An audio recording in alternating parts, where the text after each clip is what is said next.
Hello and welcome to the Ice Guys. This is the show that takes you into the world of the National Hockey League. Every game, every day, from a betting perspective.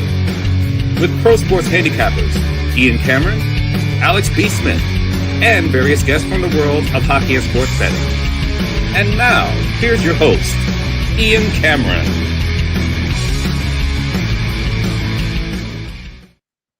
Welcome to the Ice Guys, Tuesday, March 17th. Ian Cameron, Alex B. Smith with you, and happy St. Patrick's Day. It is St. Patty's Day, so, we got our beer ready to go. It's become kind of a tradition where I drink on the job, if you will, on the Ice Guys show when it's St. Patrick's Day. So hope everyone's enjoying the day. Lord Lovadoc. Oh, Irish mashed potatoes. Oh, Lord Lovadoc. There we go. A little bit of my Irish accent there. Getting us ready for St. Patrick's Day, and hope you're all enjoying it and consuming a few beverages along the way, just like I'll be doing here throughout the course of this show. But we got a nice Tuesday slate. We've got 9 games on tap here tonight in the NHL. We'll obviously get to those in just a moment. But first, we'll look back on what we saw on Monday night. Obviously, the Kings and the Rangers was the return of Artemi Panarin to New York last night, and the LA Kings getting the job done last night against the New York Rangers with a 4-1 victory in that game. Surprising late scratch in that game was Adrian Kempe, not in the lineup for the Los Angeles Kings, but no Kempe, no problem. Kings are still able to get the victory last night.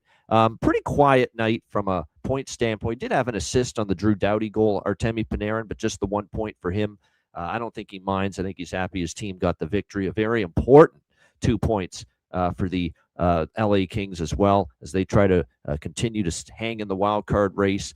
It was a pretty solid road performance last night. That being said, they did have kind of the run of play go against them in the third, kind of hanging on at the end, but Darcy Kemper had a really, really good third period to keep the Rangers at bay, and the Kings get a nice 4-1 victory there in that game. The only thing that would have been nicer is that game going over the total. Unfortunately, that fell short. We did have the Kings, though, and we did have the Kings team total, so we were able to cash a couple of those there as well. And right now with the best bet, it's just we're picking the wrong bet. It was a winning night for me. It was a profitable night, but the best bets have just been making the wrong selection. So, again, we'll try to correct that today and moving forward. But nice win there for the Kings, 4-1 over the New York Rangers. Detroit with a 5-2 win against Calgary. This was a very important game to win for the Red Wings. They couldn't have afforded to drop 2 points to the likes of the Calgary Flames, and they got finally some offense going in the second period. I mean, the sequence of defending from the Calgary Flames in the second period was atrocious. It was awful. And the Calgary and the Detroit Red Wings really made them pay for it. But there was turnovers, there was odd man rushes, there was breakdowns in coverage. Somehow, the likes of Emmett Finney and Patrick Kane on some of these goals left completely alone. Just horrendous in the D zone was Calgary in that second period, and that's where the game got away from them. Detroit scored 4 times in the second period, and one of those goals was scored by a defenseman that Perlo mentioned liking as a bargain bin special, so we do cash a bargain bin last night thanks to Perlo, who gave Moritz Seider at plus 600 for the Detroit Red Wings to find the back of the net. Heck of a call with that. He ends up getting a power play goal in the second period, which at the time gave Detroit a 4-2 lead. They ended up winning 5-2. Dominic Shine into the empty net. It was a good night for Dominic Shine. He only missing a hat trick from a Gordie Howe hat trick because he got into a scrap as well earlier in that game. But very important game to stop the bleeding, end the losing streak, and at least keep themselves now in a position where they are in a wild card spot with that 5-2 win. Boston, meanwhile, another team that's right there with Detroit as one of the wild card teams and also trying to fend off Ottawa and Columbus right behind them. So I look at this and see that, Boston, again, the road issues. They've got off to a great start, up 2-0. But yet can't bring that game home, can't lock up the 2 points. That's got to be frustrating for the Bruins. But you give the Devils credit. Connor Brown, Jesper Bratt tied it. Paul Cotter gave them the lead. David Pasternak scoring a couple of goals last night. Pavel Zacha got the other Boston goal. And the overtime was really, really exciting. Both teams traded chances, but Paul Cotter ends up in on a clean-cut breakaway on Jonas Korpisalo, and a nice deep move, backhand, forehand, and makes the move around Korpisalo for the overtime winner. And New Jersey, 4-3 win over the Boston Bruins.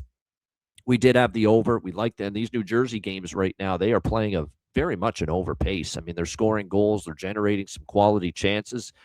They're giving up goals on the other end as well. And we saw that again last night. I think that's now 4 in a row for the Devils where their games have gone over the total. So this is definitely something we're going to look to continue to capitalize on moving forward. But a big 2 points there for Boston, or sorry, a big point, I should say, in the defeat for Boston, even though they lost. But they're going to be upset that they didn't get the 2 points. When you're up 2-0 against a team out of the playoffs, I don't care whether it's at home or on the road.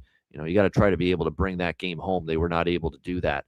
And the Dallas Stars, their regulation win, or their streak of not losing in regulation, or their consecutive game point streak, if you will, that comes to an end last night from the Utah Mammoths, 6-3 against Dallas last night. Nice win there for Utah. Sam Steele opened the scoring for Dallas, but Utah basically had the answer after that and basically ended up winning, going away with a 6-3 victory over the Dallas Stars last night. And Utah, much needed after a kind of a disappointing homestand. They get a big 2 points against Dallas, and a missed opportunity for the Dallas Stars, considering what happened in the late game with Pittsburgh and Colorado. What a bad time to finally see that consecutive game point streak end for the Dallas Stars. They could have been 1 point back of Colorado had they won last night, because Colorado, with a absolutely awful night, losing to the Pittsburgh Penguins last night, blown out at Ball Arena by a score of 7-2. The goaltending was hideous. It was not a good night for Wedgwood, who's had a great season, but at the same time, I thought it was a very quick hook, at the same point in time, to put Blackwood in, who's been struggling more than Wedgwood lately. But Jared Bednar goes to Blackwood, and Blackwood, some of those goals he gave up when he first came into the game were terrible, were worse than the goals that Wedgwood allowed. Plus, the goals that went in early on Wedgwood, the coverage defensively was awful. I don't know if I've seen Carr and Taves, that great pairing, have a worse night than they did last night. I mean, they were on the ice for multiple goals that Pittsburgh was able to score last night. So it was a rough night. Nathan MacKinnon with a pointed comment in the postgame too, saying, I don't like our formation right now. I don't like the 7D setup, basically throwing his coach under the bus, saying, wake up, man. We don't like having 7D. Should go back to the regular, 9-4, 12 forwards, 6D. None of this 11 and 7 crap. That's basically what he didn't say it in those terms, right. But it sure sounded like he said, we don't like this 7D. You're getting people playing with different defense partners. It doesn't work. You get no chemistry. You lack synchronicity. That was basically Nathan MacKinnon saying, I don't agree with what the fuck my coach is doing right now. So that was and Nathan MacKinnon will do that sometimes. Like he's arguably the best player on the team. He's the leader on the team. If he sees something that's not, proper in his eyes, he's not scared to talk about it. And that's actually refreshing with so much of these cookie cutter, boring, mundane, cliche, same old shit answers you get from players in post-game press conferences after games. To hear someone keep it honest, keep it transparent, keep it real, if you will, like Nathan MacKinnon did last night. Love it. Wish I heard more. I don't know if Jared Bednar is going to be crazy about hearing that, because it's basically pointing the finger at him and saying, what are you doing right now? But there's issues with Colorado. I've said this a couple times now. Colorado's not a team I'm in a rush to bet on the rest of the season. They're going to be overpriced. They're probably still going to win the division, but at the same point in time, they're only 3 up on Dallas. There's still a lot of time left, and they do have a game in hand on Dallas, but a huge game coming up Wednesday night, head-to-head with the Avalanche and the Stars. And it is worth noting the Stars have had the Avalanche's number, the playoff series wins this year in the regular season, what we saw, although Colorado, I think, did finally beat them in a shootout the last time they played. But still, I mean, Colorado has had their struggles with the Dallas Stars. So, like I said, Colorado is just, they're not playing their best, and I still am concerned about Blackwood. Wedgwood's been good. I'm not going to give Wedgwood a bit of a pass. Blackwood's level of play lately has been concerning. This is several games he has not played great. Wedgwood last night, he didn't look good, but that's the first time in a while for Wedgwood that he's kind of struggled. So I'm going to give him a bit more of a pass. But still, that's going to be the big question come playoff time. The goaltending, and I also think their D. There's breakdowns, and there's gaffes, and there's defensive blunders, the likes of which Colorado, when they're right, they don't make them. And their best guys are making them. Makar, Taves. Taves looked awful on the one goal, beaten like a rented mule. as the great. It's fitting to bring that line out with Pittsburgh being the opponent last night. The Yeah. great playing, rest in peace. But yeah, just not very good right now.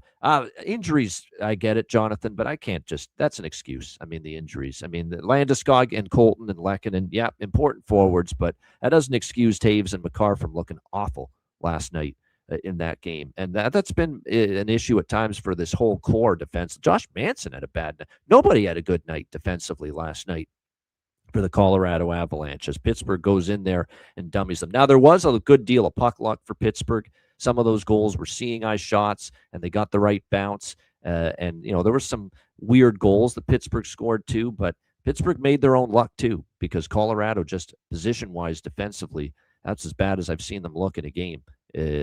That's as bad as you will see Colorado look in a game. Alex, your thoughts on what we saw last night?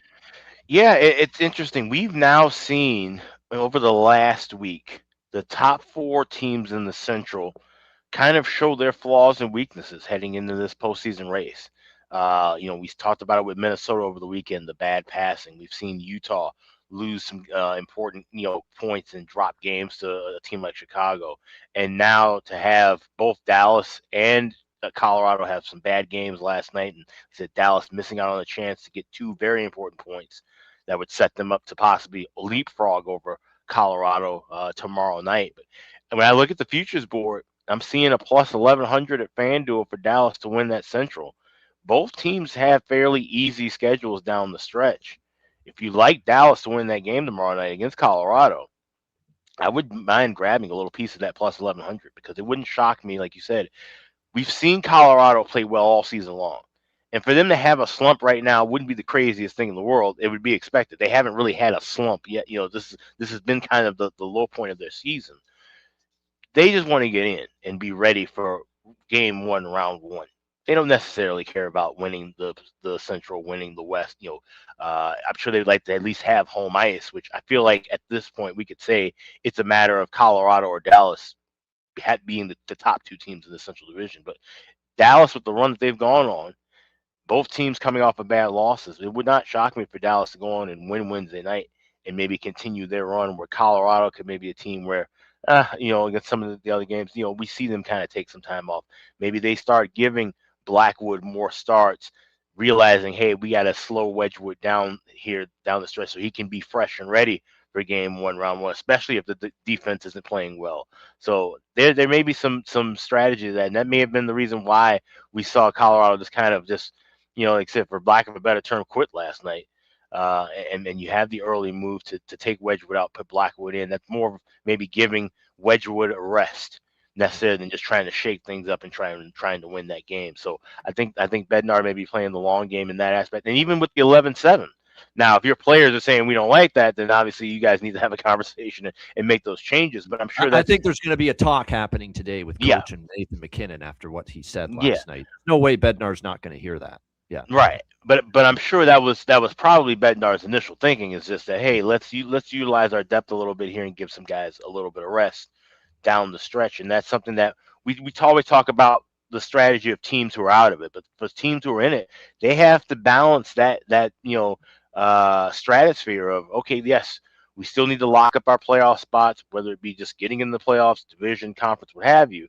But we also have to maintain and keep guys fresh because of this condensed schedule. We still have a bunch of back-to-backs. There's still, 15 to 17 games left over the next literal month of action, 30 days of action left. We have to balance that out. So you're going to have teams that are good teams, but, have these funky spots and maybe have some funky changes with their lineups moving forward too. Yeah, no question. So like I said, Colorado, and tomorrow night, that's a big one now. In this pursuit for first in the Central Division, Colorado and Dallas, massive game coming up on Wednesday night. Certainly one of the games to watch coming up tomorrow. Definitely looking forward to that. All right, let's get into the Tuesday card. We will have Matt Robinson joining us in a little bit. He's just doing a work thing right now, but he'll be with us in a little bit. But we'll get started with the Tuesday card. We'll begin with the New York Islanders taking on the Toronto Maple Leafs. We've got the Islanders minus 140, road favorites, 5.5 the total here in this game. You notice Toronto's played really well since the Matthews thing. I mean, I mean, that was a flip the switch, wake up call, a team that dead, emotionless, playing, emotionless, listless hockey. Because let's be honest, before that Anaheim game and that Radko Gudas knee on knee collision, look at Toronto's results before that.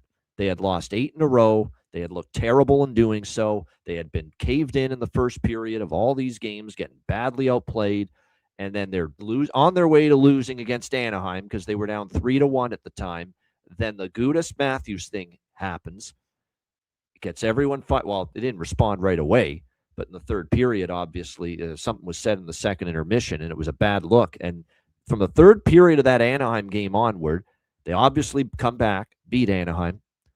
They take the red-hot Buffalo Sabres to a shootout, and I thought they played pretty damn hard in that game and played them pretty well. Third period, Buffalo kind of took over a little bit, but they still got a point out of it. And then, of course, the game against Minnesota, where they beat, another good team, even though the Wild had a bad weekend, to go into Minnesota on a brutal spot, too. They got in, you said it, 2 a.m. local time. They got in to Minneapolis, St. Paul, Saturday night with the snowstorm bearing down there on the state. And they got in that late, and they still, the very next night, after playing in Buffalo, the previous night, they go into Minnesota, they win 4-2. I mean, you got to give the Leafs some credit. So there's a part of me that's seeing the way they're going right now and say, hey, do I want to lay minus 140 against them here? I mean, it's not just, the price has gone up. This was minus 125 or so when it opened. Now it's up to minus 140. Not sure it's that easy to do that. Because initially I'm leaning Islander, and I still am, but this might be a game where I wait. I wait, see how. Remember, late in the season, waiting live is going to be a tact that I take more often with some of these games. I could see that. Yeah, Wool over saves is a good saves prop. I do agree with that. I definitely think you could see the Islanders certainly carry the play here tonight in this game. The Islanders, by the way, enter here 3 wins in their last 4 games. They won the last 2 of their road trip against San Jose and St. Louis. They came back home for that flat spot against L.A., where we thought the Kings could beat them, and they did. They did bounce back and beat Calgary, although it was not easy, but they did beat the Calgary Flames 3-2 in that game. So we'll see how this one plays out. Part of me thinks, the Leafs look like they're just playing for their manhood, playing for their, we're going to show everyone we've got team culture, despite what we did standing around looking like dopes when Austin Matthews was down on the ice there. And they have played hard since that moment happened. But part of me also thinks, they had a couple of big games over the weekend, battled Buffalo tough, beat Minnesota on a back-to-back. Now you're going back home. It'll be a very quiet, sterile environment, I'm sure. That home Toronto crowd early in the week, especially as, cheering for a team that's not making the playoffs now. So it does kind of scream to me that the Islanders get it done here, but I'm going to wait. And maybe the Leafs get up early, and then we'll get a better price on the Islanders live. What I will take pregame here is a little bit on over 5.5 and a little bit on the draw here in this game, because it is the Islanders, and it's an Islanders team that has played 4 straight 1-goal games. Only 2 of them went past regulation, but the Kings and the Flames games, the last 2 for the Islanders, they were both flirting with going to overtime. So I think we've got a chance to see maybe beyond 60 minutes here in this one tonight. Not to mention, when you look at the Islanders and Leafs, the last time they met this season, the only other time they've met this season, January 3rd in Belmont, New York, and it was a 4-3 overtime win for the New York Islanders. So that game cashed the draw. So a little over 5.5, draw, lean Islanders. I'm going to see if maybe we get plus money in game. Alex, what do you think here with Islanders Leafs? Yeah, I went pregame with the draw. I grabbed plus 316, which is available at Bet Online. And like you mentioned, Isles have been playing close hockey, 4 games straight where decided by 1 goal. Last 2 road games also going past regulation. So I like that kind of balance and trend. Like you said, the Leafs are playing for pride. And that's something that we were kind of wondering with this team. Maybe we could see them just completely fizzle and flame out. But like you said, since the Matthews injury, this team has really kind of ramped it up. And like I said, it's the Islanders team where, there's this history here. You've got obviously the whole Tavares thing. It's not as pertinent as it was years ago, but it's still a thing. Matthew Schaefer, his homecoming to Toronto as well. They say he's got about 1,000 people that's going to be there in attendance. I was going to get to that in a minute. 1,000 people. I think maybe over-exaggerating a little bit, but I think it might be close. because he's a I hope Stony he ain't Creek, paying for all those Ontario tickets. guy. Yeah. Hopefully, some of those people bought their own damn tickets because that's a lot. That's probably the most I've heard of in quite some time. But that's going to have some energy, certainly for him. And I think this could be an exciting game for a game where like I said, one team who's fighting for their lives and another team's completely out of it. Usually, would be kind of a dud. I do like over 5.5, but I want to wait for that in game. Yeah. Personally, pregame, I just like to draw. All right, good stuff. Yeah, it's minus 135 is the best you can get right now with over 5.5. So if you want a better price, it's not the bad idea to wait until in game for sure. As far as props, look, I'm just, I don't like giving away what my bargain bins are before we get to the segment, but Matthew Schaefer's bargain bin. It is. It is. It's the first of two. I'll save the other one for later in the show. But yeah, this has to be a bargain bin special. I mean, he's plus 400 at BetMGM to score. Yeah. He's got upwards of 1,000 family, friends, relatives, you name it, going to be in the building cheering him on at Scotiabank Arena tonight. Hometown guy. Like I said, plus 400 for Matthew Schaefer to score a goal tonight. He's going to want to put on a show. He's going to probably want to shoot the puck more. I know Perlo's into the shots on goal props more than I am, but just conceptually, Matthew Schaefer over shots makes some sense tonight. He's probably going to be ripping puck a little bit more than maybe he normally would. So that makes some sense too. You know what I would sprinkle too? Maybe a little bit of Matthew Schaefer last goal. Yeah. Let's just say he's not necessarily in the fold and it's a 3-2, 4-2 Owls lead. They pull the goalie. They're probably going to want to feed him the puck. Yeah. So that may be something that I'd take a little small sprinkle on as well. A good game for prop. I think there should be a few goals. We'll see. But I'm also going to look toward Emil Heineman for the Islanders. He's on the top line, starting to heat up a bit for them right now. Holmstrom on the second line. For Toronto, I think Michelli, yes. Cowan, yes. But I'm going to ride the wave that is Benoit Olivier Groulx. I think we got to start taking this guy. He's getting chances. He's scored. He's had the 2-goal game against Minnesota on Sunday in the victory. He's getting chances. He's plus 725. It's a great story. This is a guy that's toiled away in the minors for years. He hadn't played in the NHL for a few years and hadn't scored in the NHL for a few years. And you see him making an impact every night. He's noticeable. That would be, of course, Benoit Olivier Groulx. Bo Groulx, they're calling him now. Bo Groulx, plus 725 at BetMGM for him to find the back of the net. So I think that's worth a shot as well with what we've seen from him for Toronto since he's been called up from the Marlies. All right, Carolina, Columbus. We've got Carolina minus 130. Sorokin and Wool, by the way, are starting in that game. Hurricanes minus 130. Road favorites, 6.5 the total in this game. Jet Greaves has been confirmed for the Blue Jackets. Looks like Eric Goodbranson, game time decision for Carolina. They thought he was going to be back last game. They kept it, decided to wait another game. There's a chance he returns tonight from injury for Columbus. Meanwhile, it looks like for Carolina, Gostisbehere currently out. Svechnikov didn't practice yesterday and is apparently day-to-day. Rod Brindamore seemed to think yesterday there's a good chance he plays, but it's not quite a sure thing yet. So we'll see about Andrei Svechnikov's status for Carolina here tonight in this game. Carolina beat Tampa Bay 4-2 on Saturday. And, of course, the thing is with Carolina, Colorado still has work to do to win their division, right? It certainly still has plenty of work to do. When you look at Carolina and where their positioning is right now, they're 7 clear of Pittsburgh with a game in hand. So there's not a lot of pressure on this Carolina Hurricanes team right now. I don't want to say go through the motions, but they are still battling Buffalo for number 1 seed overall in the Eastern Conference. But still, they're going to win their division. They're up 7 with a game in hand on Pittsburgh.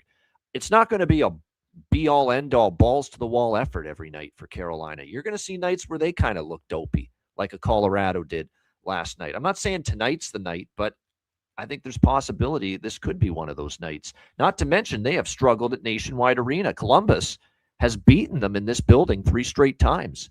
Columbus 3-0 the last 3 times they've hosted Carolina. They had a 4-3 shootout win last year against Carolina at home. They had a 5-4 shootout win last November, also the same season against Carolina. And then the year before in Columbus, it was 6-3 Jackets. The Jackets have played well in this building. There's a huge 2 points for them, obviously, like it is in every game moving forward. I think it'll be Brandon Bussey for Carolina, but it's not confirmed as of yet. But I would expect him to be the goalie. But I'll take the Jackets at this price with the effort they're providing right now, plus 110. I'll do that, and I'll take the draw too because we've seen some draw history in the past between these two teams, particularly at Nationwide Arena. Like I said, the last two games here with the Canes and the Blue Jackets, both of them went past regulation. Don't like seeing that 1-8 as a home dog stat there, Jonathan, but I'm going against that tonight. I think it's a much more meaningful 2 points on the table here for the Columbus Blue Jackets. And let's be honest with Carolina lately. If you look at their form,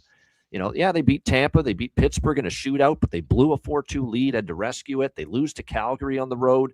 They barely beat Vancouver. That was an ugly win when they beat the Canucks on that road trip. They lost at home to St. Louis 3-1. They haven't played sparkling hockey, Carolina, the last little bit, but I think Columbus has a shot tonight, and I like the price. Alex, what do you think here, Carolina, Columbus? Double, not so fast, my friend. Not only do I like Carolina here, I like Carolina in regulation. Grab them plus 135. I think this is a spot where they get right. I think this is, like you said, they realize where they are in the standings. If you take care of business now, you can wrap up things early, and then you can pace yourselves down the stretch those last few games where they won't matter so much. And this is a team that you can beat in Columbus, a team, like you said, that's playing for their lives every night. And we've been seeing a lot of overtime, a lot of games going past regulation with Columbus. And we've seen this pattern again. 2 games going to overtime, 1 game ending in regulation. 2 games have gone to overtime with Columbus. I think tonight ends in regulation.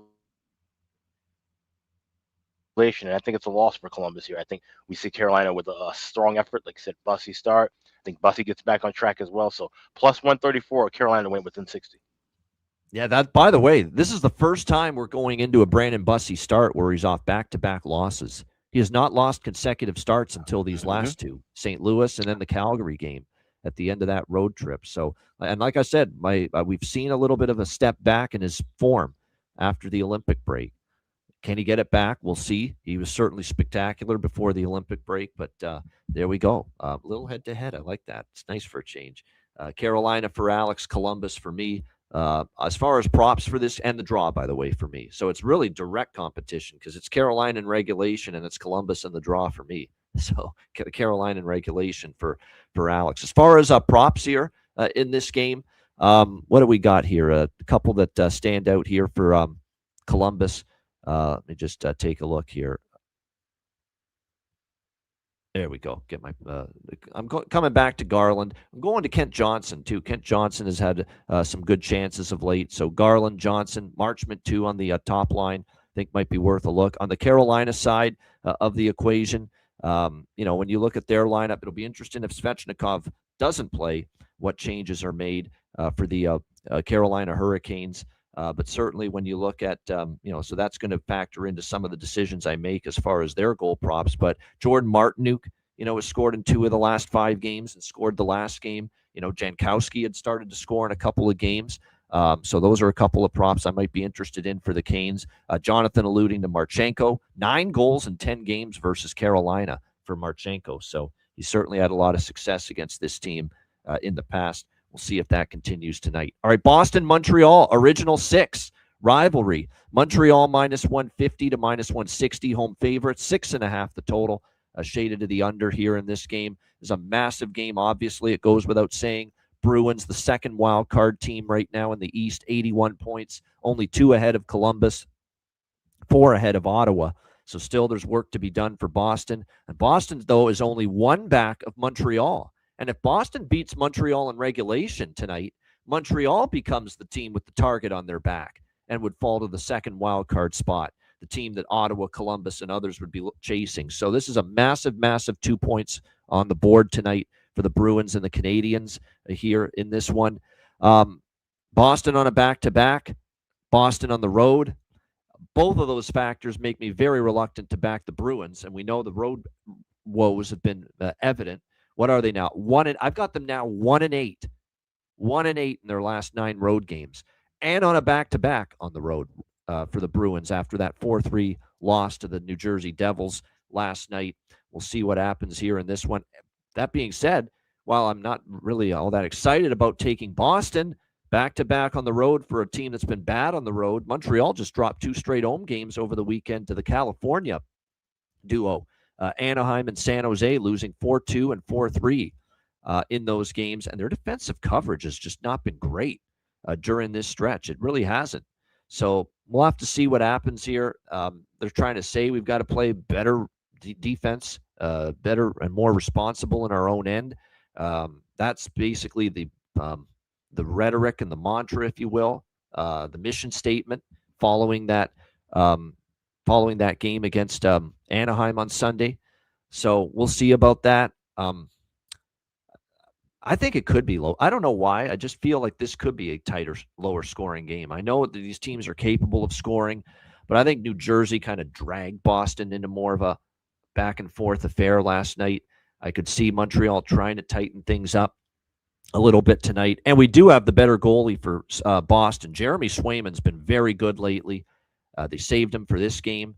They started, obviously, Korpisalo last night so that they could have Swayman ready to go here for this game. It feels like a Montreal spot. I expect a hell of an effort from Montreal. There's no chance I'm taking Boston on the road right now, especially on a back-to-back. But I don't like the price enough. So this is going to be an in-game for me here. I will sprinkle on the draw pregame, though. Have to, because Boston, 4 of the last 5 games have gone past regulation. They've been massive to the draw here the last few games. So draw for me. Pregame is the only thing in pocket. Alex, Bruins, Canadians. Yeah, I mean, this is a classic draw season spot. These two fighting with one another, needing the points. Certainly you're not going to see either team surrender a chance to possibly come away with 0 points if this is tied late. And I believe we see goals early in this one, and then it tapers off. So I like first period over. And I'm not going to wait for that. I'll grab minus 128. I find that at FanDuel. I like both teams to score as well, plus 172. So I'm looking for that kind of maybe even a 1-1 correct score sprinkle on this one. And then we see things kind of taper down and slow off. So that's why I don't like that over 6.5 necessarily. This could be one where we see a little bit more stronger defensive play, like you're saying, later in the game than we see earlier. By the way, I'm looking at it. You know what? I think that first period, both teams to score, I might dabble on that because I'm looking at Montreal right now. 3 straight games for them have had first period, both teams to score. 3 straight Abs games. So there you go. Both teams have scored in the first period. So I think I will. I'm not even going to go over 1.5 because I hate the price on it. I'm just going straight to the both teams to score first period at plus money. Bypass the over 1.5. So I actually think it's more likely it's a 1-1 period. If there's 2 goals in the first, I think it's more likely it's 1-1 than a 2-0 for somebody. I agree. Yeah. So that's worth a shot to me. Both teams to score first period with Boston and Montreal and the draw. And then as far as props go for this game, we do want to mention Caulfield and Suzuki, back-to-back games with a goal. I'm going to reiterate a lot of the players I mentioned in that Boston, New Jersey game last night for the Bruins that I'd be looking at for props. Usnadinov. I'd come back to Fraser Minton again, still centering the top line for Boston tonight. Zaka's red hot. Hard not to take him as at the moment. Scored against his old team last night.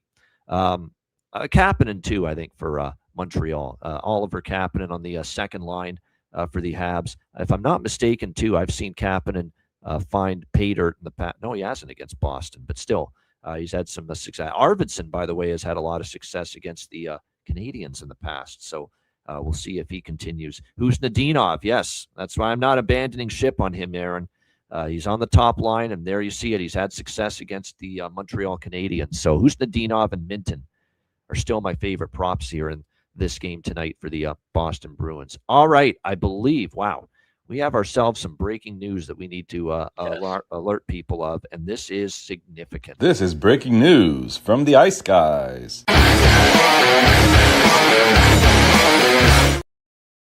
So Leon Draisaitl for the Edmonton Oilers, he got injured last game, and we knew at the time he wasn't going to return in that game, and the question was going to be how severe was this, and we knew he wasn't going to play for them tonight. He'd been ruled out of this game tonight against the San Jose Sharks, a game that we were going to get to in a moment, but he got injured after taking a hard hit in the first period against Nashville. Ozzy Wiesblatt is the guy that ended up hitting him. He wasn't on the bench to start the second period, didn't play the rest of the game. He had been ruled out of this game tonight against San Jose, but we just thought day-to-day at some point. but it is not day-to-day anymore.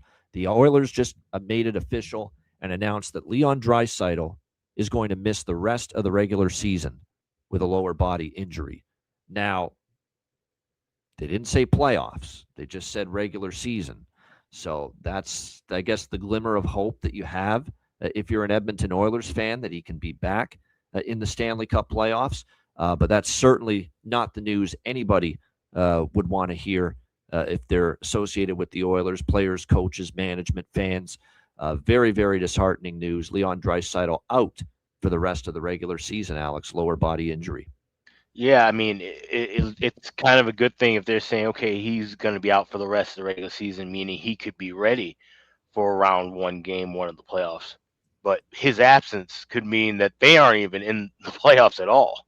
I mean, nothing is solidified in the specific. We keep talking about this. Yep. And this doesn't bode well for me as someone who bet Vegas to miss the playoffs. I'm seeing the price on Edmonton to miss the playoffs crater now. It's plus 290. That price was like 6-1, 7-1 a couple of days ago. So, people are kind of reacting and responding and thinking that this may be a huge blow to a team that we've seen struggle. And, he's the consistent piece, right? As great as McDavid is, but Draisaitl's really been that clutch guy the last couple of years. You have McDavid either go off for 4 points and 10 shots and have a crazy night, or all of a sudden you can't find him with a telescope, where Draisaitl's been the more consistent, give you a goal, give you an assist, give you a point per night at times. I think losing him, we've seen this before in the past, where if one of those two are out, the bigger blow is losing 29 as opposed to losing 97. And I think in this spot now, like I said, just chemistry wise, it just throws things off with how tight that race is in the division. This gives LA a ton of life. This gives San Jose a ton of life. This gives Seattle some life to possibly catch up with this team and Edmonton team that's already kind of been pressing on their heels with defense and goaltending issues. Now to lose an offensive player, that could really rock the apple cart potentially. Yeah, that's 97 points in 65 games out for the Edmonton Oilers for the rest of the regular season. So that is definitely not what you want to see at this point in time. And I like what you said. I mean, I said they hope he's back. The glimmer of hope is you hope he's back for the Stanley Cup playoffs. You do still have to get into them first. Okay. And the Edmonton Oilers right now, they are at 75 points. They're only 4 ahead of LA, which is the last team outside looking in the playoff race right now. So they're only 4 points clear of a team that could knock them out. So there's still work to be done for the Edmonton Oilers. And now they're going to have to get that work done without Leon Draisaitl and without 97 points in 65 games in your lineup this season. And obviously the gaping hole that will leave with the power play for the Edmonton Oilers moving forward. But like I said, big news there. Leon Draisaitl out for the remainder of the regular season. All right, let's move along. Minnesota, Chicago. We've got Minnesota minus 170, road favorites, 5.5 the total in this game. This is one where, look, Minnesota, I can't lay it with them at the moment. That was a very, very tough weekend for them against the Leafs and the Rangers, 2 teams outside the playoffs. Now, there is some element and some truth to the fact that they did kind of get goalied in both games. I mean, Shesterkin was out of his mind good against the Wild on Saturday. And Stolarz had one of the better starts I've seen from him in a long time for the Leafs against the Minnesota Wild on Sunday. But at the same point in time, passes weren't clicking, shots were missing the net. Just the offensive crispness, fluidity, and execution just has not been there for the Minnesota Wild these last couple games. Now they're going on the road against another team outside not making the playoffs, another team they should beat. They should have beat the Rangers and the Leafs at home over the weekend, and they didn't. So I have a hard time getting there with Minnesota minus 170. That said, I could only consider Chicago if we got the knight in shining armor, Spencer Knight, in net. We're just waiting on that confirmation here going into this game. Eric Sinek, by the way, out for the Minnesota Wild. That is worth mentioning. A lower body injury day-to-day. And they did play the 2 games this weekend, but looks like they're going to be cautious, keep him out at least for tonight due to a lower body injury. Bobby Brink, too. He's missed the last 3 games. Upper body injury. We'll see if he's able to return. Looking like a game-time decision for him here tonight in this game. This is just one where I'm going to be waiting to see the confirmation for Chicago. It's Blackhawks or pass, but I'm waiting on that confirmation as far as if it's Spencer Knight in between the pipes. I mean, Minnesota needs a response here. Will they get one? We'll see. But this is definitely a check the Patreon page game for me. I haven't moved on anything yet. Alex, what do you think? Minnesota, Chicago. Yes, this is a home-at-home series, so just keep that in mind as far as with goaltending, waiting to see. I would believe that this would be Knight at home and Soderblom up here tomorrow night, and like I said, Gustafsson on the road tonight. Wallstead getting the home start tomorrow with obviously check goalie post, check things for that. But what I like, regardless of who's starting for the Hawks, is Hawks to score first goal in the first period. Taking a shot with that is +1. I did I say 36? No, I'm sorry. That's that first period money line +136, +165 first goal first period. So those are two things that I will be looking at, whether it's Soderblom or Knight starting in that. If it is Knight confirmed, I probably will end up having Hawks team total. If it's Soderblom, I will be leaning toward grabbing the over 5.5, which I could do in game. Early start, 6:30 start because of the TNT start. Not much going on, even though it is St. Patrick's Day, all the festivities that happened over the weekend in Chicago. So it won't be any kind of crowd, interjection or anything. Usually it's a little bit livelier, but nothing to that extent.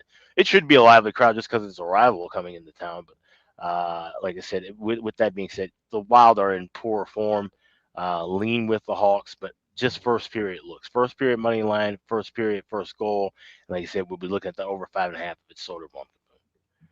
All right, there we go. Good stuff. As far as props, not too many on this game because you obviously saw a Minnesota team not really. Ryan Hartman, we're off the train. I'm actually going to try Yurov tonight because Yurov is now with Kaprizov and Boldy. Yeah. This is the right move. You got to get Hartman the hell off that top line. The guy's cold, ice cold right now for the Wild. So finally, John Hines doing something constructive there with his line. I'll say it now. Ryan Hartman will be a problem for the Wild once they get into the playoffs. He's going to be a negative.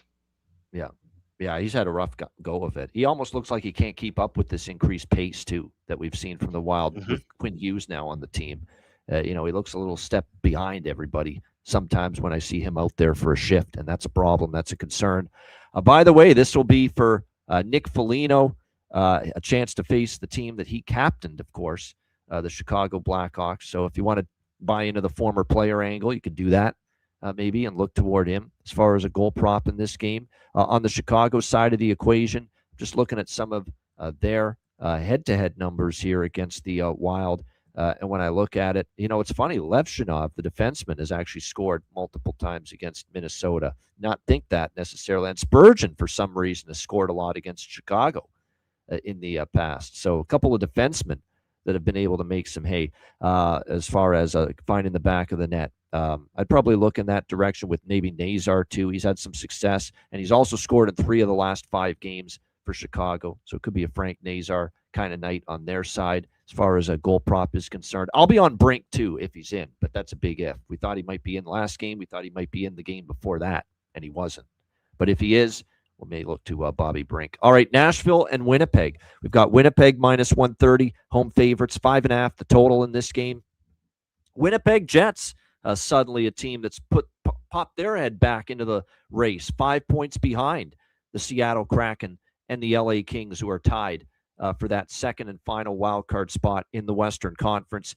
Winnipeg with 66 points. I mean, it's still going to be a very tough task for Winnipeg to get into the playoffs, but they still have a shot. And that was a big 2 points for them against St. Louis on Sunday.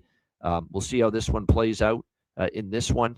I like Winnipeg. I'm going to take Winnipeg here. Small bet. The price isn't great here, -130, but I do like what I've seen from them, especially on this homestand. You look at the Nashville side of the equation. Their recent play has been really nothing to be all that excited about. They're just 3-7 in their last 10 games. Back-to-back losses against the Canuck loss was a really bad loss. And then, of course, the 3-1 loss against the Edmonton Oilers on Sunday night. Winnipeg beating Colorado and Seattle back-to-back games. Nashville is just 12-21 on the road this season. Winnipeg's won 4 of the last 5 meetings against Nashville. They've also beaten Nashville and Winnipeg 3 straight times here at Canada Life Center. So Like I said, the price is cheap enough. And actually, there's still a couple minus 125s out there. I see it at BetMGM has Jets minus 125. So that's what I'll do. I'll take the Jets here, minus 125. Alex, what do you think here, Predators, Jets? This is one where I really like the draw.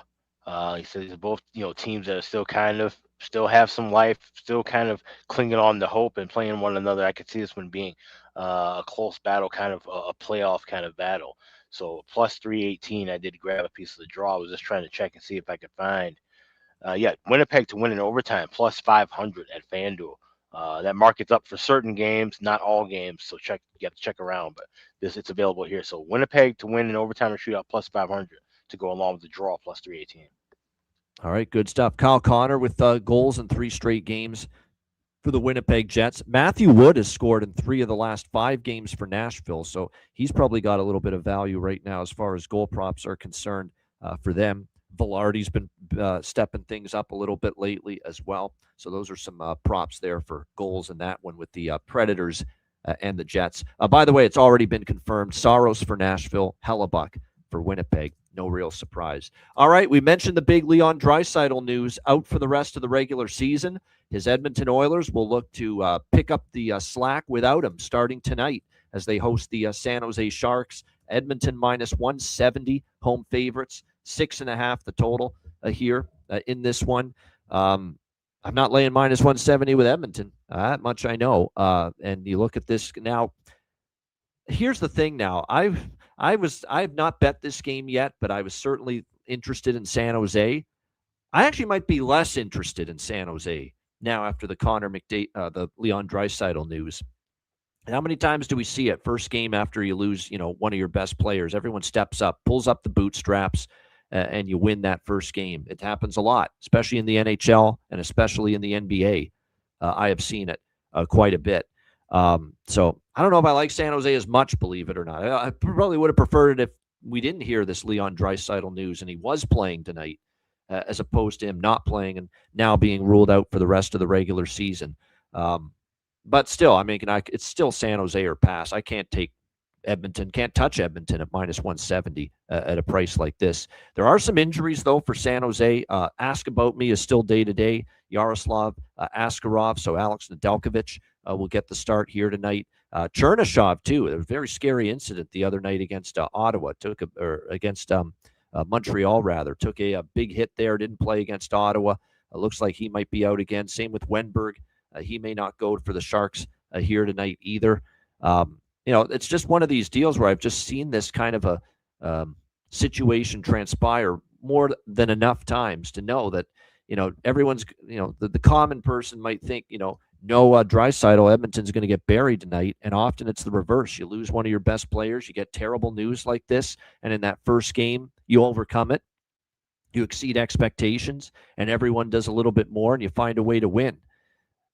Then after the first game without that player, then you level off and you maybe you lose after that. But that first game, sometimes teams are able to overcome it. Not to mention, I expect Connor Ingram in net, and it is confirmed. There's now a growing separate. Now, I'm not saying Ingram's great yet. I'm not there yet, obviously. But he was steady. He was sound. He made 26 saves on 27 shots against Nashville in that 3-1 win.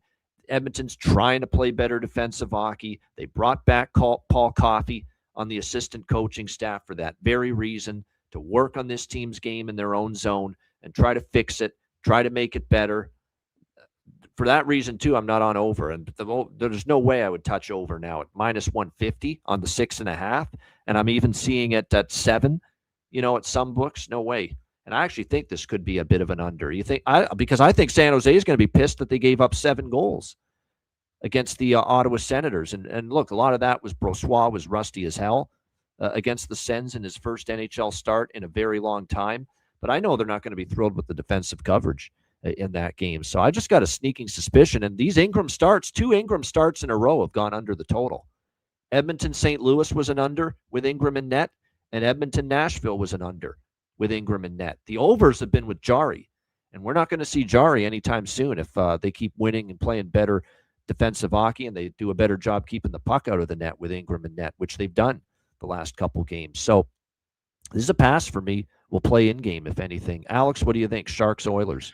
I have a bargain bin from this game and nothing else. All right, there you go. Nice and short and sweet for Sharks and Oilers. I'm not on anything major with sides or totals pregame, but we got to bet it. Colin Graff, San Jose. That's a no-brainer. He's been absolutely spectacular. We both had him for bargain bin against Ottawa on Sunday, and again, he's north of plus 400 to find the back of the net tonight. I'd even go one step further with Mario Ferraro for the San Jose Sharks. Not someone you think of offensively for this team, but he scored in back-to-back games for this San Jose team, and you're getting like 13-1, for him to score. So I think it's worth a shot there as well. I like Misa, good price. He scored against Edmonton, I believe, the last time they played the Oilers. Michael Misa, $4.75. Matt Savoy, he's been pretty solid lately, scored against Nashville the other night. This is a good prop game. Forget sides and totals. The props are where it's at for me. I think there's a lot of good goal props tonight in this game. I'm laughing about Michael Misa because in the San Jose Ottawa game, we had Graff, I had Gaudette, and I accidentally somehow put in a bet on Michael Misa. And then when I realized it was at the point when the Sharks were down 4-3. So I bet Sharks next goal in that spot plus 110, and Michael Misa ends up tying the game. So I end up hitting from one accidental bet, cashing that, and then making a second bet on Sunday. So I might have to run back to the well with Michael Misa, this time intentionally betting on it. Yeah, so, well, he scored. Remember that 5-4 Sharks win against the Oilers? He scored in that game. He also scored in the 4-3 loss to the Oilers in Edmonton. Michael Misa. Okay. So he scored in both. So games. Yeah. I'll be in on him. I'll add him. Yeah, no doubt. That's worth a look. Yeah, Misa scored in both of the earlier Sharks-Oilers games this season between the two teams. Misa did. There we go. Misa did in both. Not Graff. Graff only scored in the first game between these two teams. But you still have to take Graff, too. I mean, he scored in 3 straight games. No-brainer, especially at north of plus 400. All right, next. And by the way, like I said, Ingram and Nedeljkovic in net. All right, Buffalo, Vegas. We've got Vegas. By the way, Matt Robinson looks like this damn meeting of his is taking too long. He's frustrated, but I told him, no, don't worry about it. It is what it is. No, all good. We'll see him on Thursday. We've got Vegas minus 130, home favorites. The total here sitting at 6.5, pretty much across the board here in this game. When you look at Vegas, the key handicap in this game is very simple to me. Are you buying into a Vegas resurgence? Are you buying into a Vegas resurgence? Are you buying into the fact that in the last 2 games they've quote-unquote figured it out with beating Chicago and Pittsburgh? Because they beat Pittsburgh 6-2, and to be honest, Pittsburgh's playing good hockey. So that was a quality win, and that was the first win for the Vegas Golden Knights since, November? Against a team currently in a playoff spot. The first win since November for the Vegas Golden Knights against a team in a playoff spot since November. That 6-2 win against Pittsburgh on Thursday last week. They followed it up with a 4-0 shutout win against Chicago. Unfortunately, Alex had to watch that, and I saw a good chunk of it too. Chicago was just dead as a doornail, So how much credit can we give Vegas for that? Maybe Vegas is turning a corner, and Vegas did get beaten by the Buffalo Sabres in the previous meeting earlier this year in Buffalo. It was just a couple weeks ago, 3-2. That's when Buffalo was in the throes of that red-hot run, and Vegas was scuffling and slumping big time at the moment. Maybe Vegas is turning it around. That could certainly be the case. But one thing I know about Buffalo, this is the start of a road trip. It's a bit of a statement road trip for Buffalo when you look at it. Like, you've been great. You're first in the division. You're up on Tampa Bay. You still have a chance to, believe it or not, be the number 1 team overall in the Eastern Conference. But your schedule and this road trip is going to be a challenge because you're facing all pretty good teams and all teams that are playing with some level of urgency, some level of desperation based on where they're at in the standings. Vegas is trying to get on a run and trying to solidify their playoff spot and maybe even still win the Pacific Division. You play them tonight.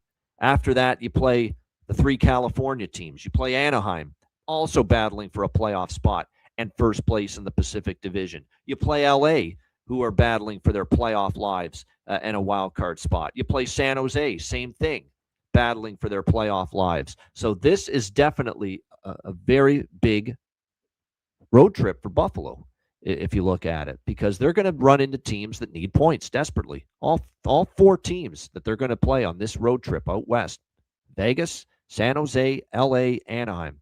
They're all going to, they should be all coming to play because they all need the points. So Vegas has won 2 in a row. They looked a little bit better. Yes. Has Mark Stone returning from injury helped? Absolutely he has. There's no doubt that part of the reason why they've played a little bit better is that now they have Mark Stone back for this team. But they are still without, Carlson and among others. But and Buffalo does have some injuries of their own, but it's basically the guys that have been out for a while. I mean, Samuelson's the newer injury that's been added to the injury list. Matthias Samuelsson on the blue line. He didn't play against Toronto. I don't think he's going to play here tonight either. But again, this Buffalo team and Yarmo went after tons of depth on the blue line, bringing in Logan Stanley, bringing in Luke Shen. Lindy Ruff is going to really get a chance, and that's the beauty of what Lindy Ruff's got to work with now. He's in a situation now where he can actually experiment with his defensive pairings, and figure out what's the best fit moving forward, because he's got Samuelsson, Dahlin, Byram, and Power. You can pencil all 4 of those guys in for sure to your playoff lineup. It's going to come down to, do we go with Kesselring, Zach Metsa, who a lot of Sabre fans and Sabre scribes say has played outstanding for them, Zach Metsa, and then, of course, the 2 new additions, Stanley and Shen from the Winnipeg Jets. So it's basically a battle to who's going to represent the third pair in the playoffs for the Buffalo Sabres. So it's competition. I think that's a good thing for a team. You got teams playing hard to win games, but individuals are playing hard to solidify a spot when the Stanley Cup playoffs arrive on that blue line. So maybe Vegas is turning it around. Maybe they win tonight. Not at this price. I'm on Buffalo here, plus 110. Alex, what do you think here? Sabres, Golden Knights. I'm only going with Sabres to score first goal, first period here. I think, like I said, the business aspect of, getting on the road, getting to a good start early on this trip. I don't know if it's going to hold for the full game. And like I said, maybe Vegas has turned the corner. And this news with Edmonton should maybe put a little bit of a spark under Vegas's ass, right? Like I said, you got, like I said, this is now the time. If you have a chance to close in on this division, right? You got to take teams out behind you, and you got to get your ground in front of you. This is a big 2 points for Vegas here at home, and catching a Buffalo team as good as they are, but on the road. And like I said, having important games in hand. And, we talk about the rarefied air of Buffalo playing important hockey at the time. Now you're going through the gauntlet. 4 teams that are fighting for their playoff lives, and you're doing it all on the road. Can you stand that here? We've seen them play very well in this. Think about it. Even with that streak that really jump-started this run, most of those games were at home. So the home cooking's been great for Buffalo. But can you do it on the road? Can you do it out west? That's the test here now over the next 4 games. So I'm just going to play it safe. Maybe this is more of a live game for me. But pre-game, I will be on Buffalo first goal, first period. Yeah, Alex Tuch is a game-time decision because of an illness. That is true. So, again, illness for Alex Tuch. Game-time decision. Yeah, Jonathan's got the same info I have. Yeah, basically, game-time decision is what we're looking at with Alex Tuch. So keep an eye on that. If he doesn't play, that's going to open up some value with somebody, because someone's got to take that spot on the right-wing side of that top line with Tage Thompson and Zach Benson. Speaking of Zach Benson, I like Zach Benson as far as a goal prop. He is on that top line for the Buffalo Sabres. I definitely think he's worth a look here in this game tonight. What else could be something to factor in here? I'm just trying to see. There we go. Obviously, Jack Eichel always going to get excited to play against Buffalo. No question about that. Dorofeyev has scored in back-to-back games for the Vegas Golden Knights. Jack Quinn might be worth a look. Zucker has had some success against Vegas in the past. So those are a couple of the props there that I'd be targeting here. Let me see on the Vegas top line right now. Barbashev, Eichel, Stone. You got Dorofeyev, Hurdle, Marner. So now you got basically with Stone back, that top 6 looks like it's the way it's going to stay pretty much the rest of the way. So keep that in mind. That's a good point by Aaron Barbashev. Close shave Barbashev. Point in 5 of the last 6 versus Buffalo. Jason Zucker is, obviously, look, a Vegas guy going back home. He's had success scoring against Aiden Hill. So, yeah, Jason Zucker makes a ton of sense as far as a goal prop here for Buffalo tonight. Those are my two favorite ones for Buffalo, Zucker and Benson. And Benson I like because of the position he's in the lineup, up on the top line here tonight for the Buffalo Sabres. Like I said, for Zucker, though, pretty good situation for him. All right, next up, we move along to Florida and Vancouver. We've got the Florida Panthers minus 140, minus 145 road favorites, 5.5, 6 the total. So again, depending on which book you're looking at with the total, so shop around. I don't think I want to fade Vancouver that badly with Florida to take Florida pregame minus 140. But Florida probably will play better. I mean, that was a rotten game. That was a stinker for them against Seattle the other night, getting bombed by the Kraken on Sunday night. We'll see if they can bounce back from that. I'm just going to go to the over here. Give me the over, 5.5. I think there's goals. I mean, I don't think Florida is dialed in defensively like we've seen in the past. Why would they be? They're not making the playoffs. I think it's more roll the puck out and go back and forth now for Paul Maurice's team. Bobrovsky will be in net, but as we know, he hasn't had a great season by his standards for the Panthers. Kevin Lankinen, you never know what you're going to get from him. Now, I will say he's had a couple of starts recently where he's been a little bit better, but the fact remains, last 10 appearances, 0-7-1. Last 8 appearances, 0-7-1 for Kevin Lankinen. So it's been a rough go. He's given up 34 goals, 211 shots, 3.65 goals against, 877 save percentage. Like I said, he's been a little bit better. I mean, he gave up 3 to Winnipeg, a respectable start. He only gave up 1 goal in a shutout loss to Ottawa, but he only gave up the 1 goal. The second Ottawa goal in that game was an empty net. So, yeah, he's been a little bit better, but he's still had an overall rough season. And the Vancouver team defensively, as we know, has had an overall rough season. So I'm just going to go over 5.5. I think Florida's going to get 3, 4, 5. And I think Vancouver will chip in and at least get on the board here at home in this one. So just Panthers Canucks over 5.5 for me. Alex, what do you think here, Florida, Vancouver? I still worry a little bit about Vancouver chipping in. So I went with Florida team total over 3.5 plus 108. Just feel a little bit more comfortable with Florida, like I said, having a better game after that Seattle beatdown, which I saw that coming. Great call on Seattle. Yeah. Whatever reason, Florida has issues in Seattle. Maybe it's the seafood. I don't know, but it's been issues there so far. Right. There's been issues there so far. But no, I can see where, like I say, obviously Vancouver, their season's toast. It would behoove them to just continue to lose and not do much of anything.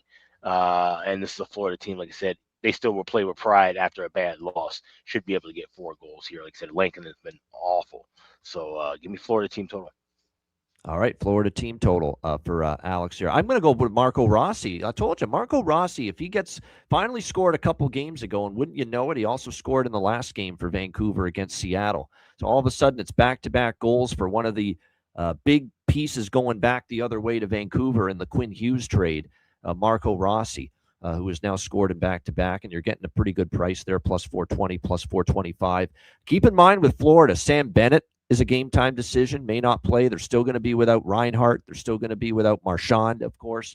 Uvis Balinskis on the blue line out. So still, very short-handed Florida team. But that's going to open up some value on that top line, especially if Bennett's a no-go. And Reinhart, of course, is still out. E2, Kuhlman, Lusterinen, Anton Lundell. There's still some pretty good value for their goal props tonight. Rodriguez centering the second line. Someone that might be worth a look here as well.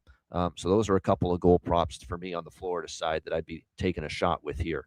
All right, last game for this Tuesday slate. Tampa Bay Lightning, Seattle Kraken. Tampa Bay minus 190 road favorites, 6 the total here in this game. Seattle. I don't want to say I'm changing my opinion on Seattle. You beat Vancouver and you beat Florida, 2 non-playoff teams.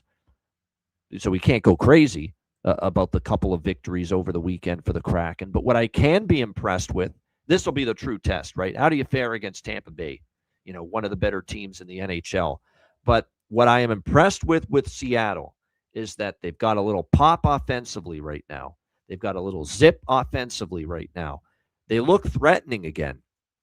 They look like a team that's capable of scoring goals again. Before those 2 wins against Vancouver and Florida, this team had scored 2 goals or less In 5 of 7 games, they had scored 2 goals or less. Actually, 6 of 8 games, they had scored 2 goals or less. Then all of a sudden, going into the Vancouver game, they finally get the visa issues taken care of with our guy, our guy Bobby McMahon, who they got in the trade with Vancouver. And suddenly, with Bobby McMahon in the lineup, this Seattle Kraken team has scored 11 goals in the 2 games. Now, the caveat is it's Vancouver and Florida, and it was Tarasov in net for Florida as well. So, yeah, you pounded 2 non-playoff teams, and you got your offense going against those teams. Can you get it going here against Tampa Bay? I'm going to take a shot that they can get it going here, but I think Tampa Bay is going to score on Seattle. The one thing about the Kraken is, they've only given up 2 goals the last 2 games, but Florida and Vancouver not exactly going to be as threatening offensively as the Tampa Bay Lightning, who, by the way, are coming off a 4-2 loss against Carolina to end their homestand, looking to bounce back. It's that first game of a road trip spot. Tampa's 7-1 all time against Seattle since the Kraken entered the NHL as a franchise. So there's too many factors that point to this as a good plus spot for Tampa Bay to take the Kraken here, even though I'm kind of tempted. And Tampa Bay's form has been spotty lately, and Tampa Bay's dominance head-to-head against Seattle. But I will take this over. I think it can get over this total. I've all of a sudden, Alex, kind of got Seattle earmarked as maybe a team that's going to play a few more higher scoring games at least, because it's been noticeable how much of a difference McMahon has made for this team. All of a sudden, he gives them a guy that can finish chances, goes to the front of the net. He's already established chemistry. Blaine Lambert loves him so much already that he's playing with Matty Beniers and Jordan Eberle on the top line now. McCann, Stevenson, Gaudreau, Catton, Wright, Kakko, Winterton, Myers, Melanson rounding out the lineup. But he's made a difference for this Kraken team offensively. And this Lightning team defensively, there you go. Nick's hitting on what I was just about to say. Hedman has not looked right. He's playing, but he's not. You think this guy's playing like the Victor Hedman we know? Not right now. He's struggling in his own end. Chernak is still physical, but he's had some lapses. McDonough looks his age at times, and then the other guys, there's Dustu, who's still young. Moser, who's just a depth guy. Darren Radish has been moved down the lineup, and I'll say this about Darren Radish: he has not looked right since being moved down the lineup since Hedman came back. He was thriving with all this ice time, all this opportunity, playing all these minutes on the power play, and now he's had his ice time bumped back down again, and he's not playing as well with it. So there's some issues on that back end right now for Tampa Bay. And then you factor in Vasilevsky has come back down to earth a little bit post-Olympic break. So I'm going to take a shot here, over 6. Maybe even turn this into a bifecta and go with the first period over here as well. Alex, what do you think? Lightning, Kraken. I like the over bifecta, but I like it live. I want to try and grab 5.5 and a little bit better of a price for that first period over. But what I like even more is a draw. Plus 345. That's the price I got at Bet Online. East versus West, both teams trying to get playoff positioning, but in different races. Seattle trying to get into the playoff race. Tampa Bay trying to kind of align themselves. Like you said, they've been kind of deflating, where Seattle's starting to kind of pick things up a little bit. So I think they kind of cross paths at the right time. This feels like a good draw season spot. Plus 345 is the best price available over at Bet Online. All right, there you go. Good stuff. And actually, I look at it, the last 2 meetings in Seattle have had, 6 goals the last one. And then before that, there was a 4-3 Tampa win in overtime against Seattle in this building. So there you go. Significant if you agree with Alex on the draw here in this game between the Lightning and the Kraken. As far as goal props here tonight, we got, now finally, it's not going to be bargain bin tonight because he's not bargain bin worthy. The price has finally fallen below plus 300 on Bobby McMahon. So we won't be having him as a bargain bin special, but we're obviously still betting him to score plus 295 at Bet Rivers for Bobby McMahon. 2 straight games with a goal for him. Kakko, 2 goals in 2 of the last 5 games. There's a couple former player angles as well on the Tampa side. Yanni Gourde, he actually scored last game for the Lightning, Yanni Gourde, and a former member of the Seattle Kraken. And obviously the same thing for Oliver Bjorkstrand of the Tampa Bay Lightning, also used to be with the Seattle Kraken. So the former player angle, I'll buy into that and take a small shot with both of them. Gonsalves as well, still on the second line for Tampa Bay. I'll get involved there as far as a goal prop as well. So some decent goal prop options there. But again, Bobby McMann's my favorite. Not bargain bin price worthy, though, unfortunately. But still, plus 295, given the way he's played in 2 games with the Seattle Kraken, 3 goals and 5 points. Still pretty good price for someone that's been feeling it now with his new team.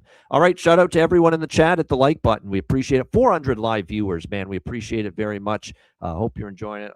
Cheers to everyone on this St. Patrick's Day. Launcher. There we go. I hope you're enjoying it. All right. WizardSportsPicks.com. Make sure you check it out. March Madness is here. Daily premium picks, long-term subscriptions, 3-day, 7-day, 30-day, 1-year all sports passes available. Number one for me on the website in both college basketball and NHL. So make sure you check it out. WizardSportsPicks.com. And, of course, Patreon.com/IceGuys. $10 per month. Goalie charts, totals charts, daily betting cards, sides, totals, player props posted each and every day on the Patreon page. We're going to have tons of betcasts, April and beyond.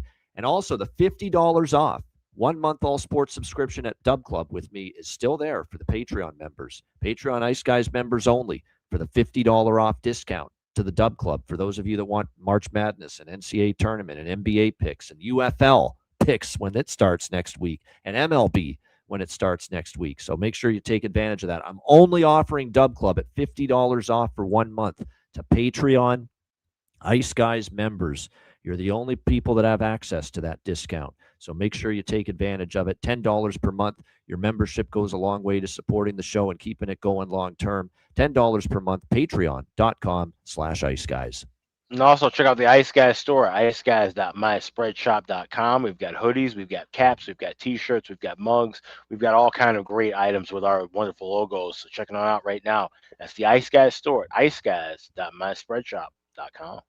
All right, bargain bin special of the night and best bets coming up right after we hear from our great Ice Guys sponsors.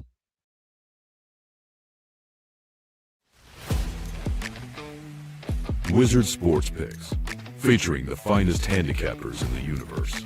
Sharp insights, trusted picks, and relentless results. We strive to help you become consistent winners. This is Wizard Sports Picks.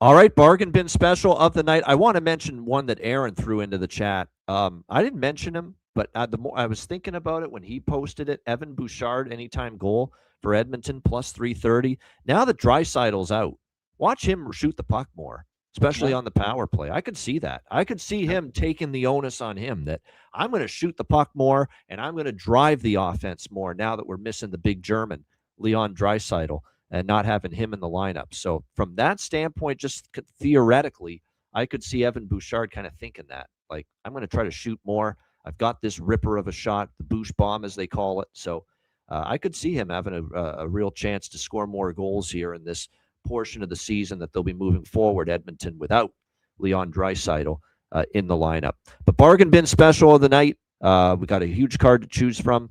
Alex, we'll start with you. Bargain bin special of the night. All right, got 2 of them. First one, we go to the west side of Chicago, 1901 West Madison. You got the Minnesota Wild skating into town against the Blackhawks. And like you mentioned, it feels like it's a Frankie night. Going with Frank Nazar, anytime goal scorer, plus 320 was the price that I got over at FanDuel. That'd be my first bargain bin special. My second bargain bin special comes from that mentioned game with Edmonton and San Jose. You got no Leon Draisaitl. So I'm calling out the captain, Connor McDavid, to get 2 goals at plus 500. The best price that I found there with FanDuel. I think he's got to step it up. Everybody's going to have to step it up, but obviously he's the leader. He's that heart and soul of the team. I think he's going to come through with a pair tonight against San Jose. So Connor McDavid, 2 goals plus 500. That's my second bargain special tonight. All right, there we go. Frank Nazar, Connor McDavid for the bargain bin specials on this Tuesday for Alex. My bargain bin special of the night, I got 2 of them as well. First one I already mentioned, the first game we talked about. Matthew Schaefer with upwards of 1,000, according to him, upwards of 1,000 family, friends, and relatives attending this Islanders-Leafs game tonight. I wouldn't be shocked if Matthew Schaefer puts on a show or tries to in front of the family and friends in attendance.